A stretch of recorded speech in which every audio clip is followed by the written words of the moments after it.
The bridge behind me was closed about a week ago. It was deemed unsafe by the Jefferson County engineer.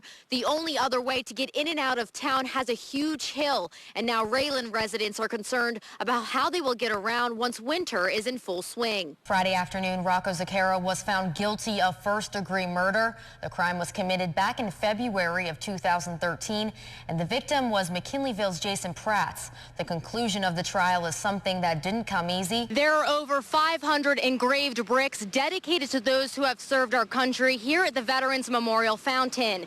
And historic Fort Steuben President Jerry Barilla says the flagpoles are a great addition to honor them for their service. And now the buses are safer than ever before. All of the buses are now equipped with 4 new updated cameras for the safety of the students and for the bus drivers. We take you to Wellsburg now for a special ceremony at the Brooke County Veterans Memorial Park, where one of the Ohio Valley's most decorated World War II veterans is remembered. John Chernenko left behind a legacy that will never be forgotten. Cleaning up the community, that was today's mission for local residents, volunteers, and even Franciscan University students who spent the afternoon cleaning up streets and alleys in the Hilltop neighborhoods.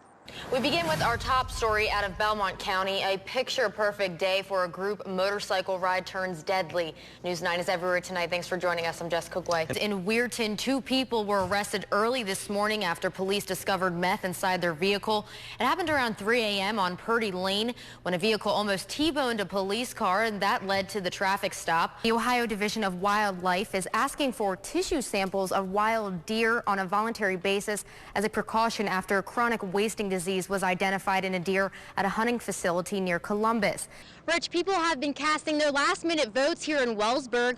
One of the items on the Brooke County ballot, it's a big decision in the hand of voters this election day. Members of the St. John's Church and this community are hoping to rebuild after that devastating night. As you can see behind me, members of the church are gathering to celebrate Good Friday. The votes are all in, and I have the results for both Brooke and Hancock counties with just a few provisional votes left to count. The numbers aren't official just yet.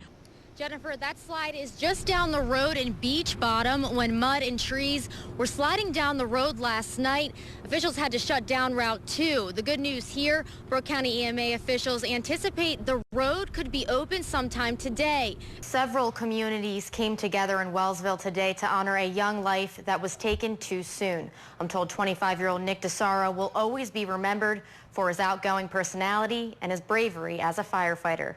First responders from Columbiana, Jefferson, and Hancock counties gathered to honor their brother and fellow firefighter, 25-year-old Nick DeSaro. He lost his life in a tragic accident last Friday. They've pulled resources here to show their respect to this young man that's left us so soon. The accident happened while he was working at the Walmart distribution center in Wintersville, where he was only on the job for 2 weeks. Just a glimpse at Nick's Facebook shows a few of the things he loved. He was an assistant coach for the Wellsville Tigers football team and loved horseback riding, but his true passion was being a volunteer with the Wellsville Fire Department. He's one of them. He always wanted to be a firefighter. He went to school, and we decided to stay in town and join the department, and he was well received. Firefighters and emergency responders saluted Nick's loved ones as they traveled underneath ladders and the American flag on Main Street. Fire engines then followed behind to escort them to the cemetery. I think one of the biggest things I'm going to miss with him is he was so eager to learn stuff, and I'm trying, and he was also, I'm going to miss his humor because he was the first with a joke, and a very, very nice guy. He's going to be greatly missed here. I'm told Nick was always eager to learn and put his training to use while making sure those in need and his fellow firefighters were safe. It's a difficult time here, but everybody pulls together and, kind of we build on each other's courage and strength to get through this. Firefighter number 624 will be forever remembered as firefighter Nicholas J. DeSaro. Nick, you are now Signal 130 and released to your next mission. Godspeed, and we'll take it from here. It's one of the biggest highlights of high school, prom night. For a young man with special needs, this year's prom turned into a message of tolerance and acceptance. Special correspondent Sheila Gray has the heartwarming story for tonight's Family 411. Heads up, West Virginia teenagers, if you're in 6th through 12th grade, you could win at least $500 for creating a video about the U.S. Constitution. The FBI is looking into whether a flying object struck the windshield of an Amtrak train just before it derailed this week, killing 8 people and injuring about 200. That revelation came from the National Transportation Safety Board on Friday, 3 days after the deadly accident in Philadelphia. Neighbors on Wheeling Island made the gruesome discovery last week, but as News 9's Chrissy Clutter tells us, it wasn't until today that police were notified. She has more on our top story. If you or your child suffer from a peanut allergy, relief could be on the way. A drug called the peanut patch is currently being tested for production.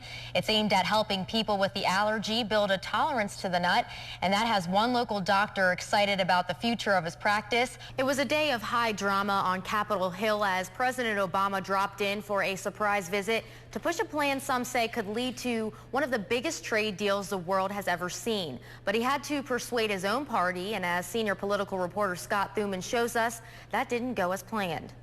A drug trafficker is off the streets after an ongoing investigation with the Wellsburg Police Department. We have some disturbing details from Lieutenant Lester Skinner, who explained why this man was their top priority. News 9's Luli Ortiz reports. Crime Busters coverage now. The McClure Hotel in Wheeling was on lockdown tonight after shots were fired on the rooftop of the hotel's garage. Now police are asking for your help. Bobby DeVault is still healing from the bruises and scrapes from the ordeal last week. Today he found out the person responsible is not only a teenager, it's a relative. And today, I was added to their list of women who have flown. I got to fly alongside of Peer Aviation flight instructor Philip Bender, and he said anyone can learn how to fly. And that'll do it for this edition of News 9 Saturday morning. Thanks so much for joining us. We'll see you back here at 6. Have a wonderful day, everyone.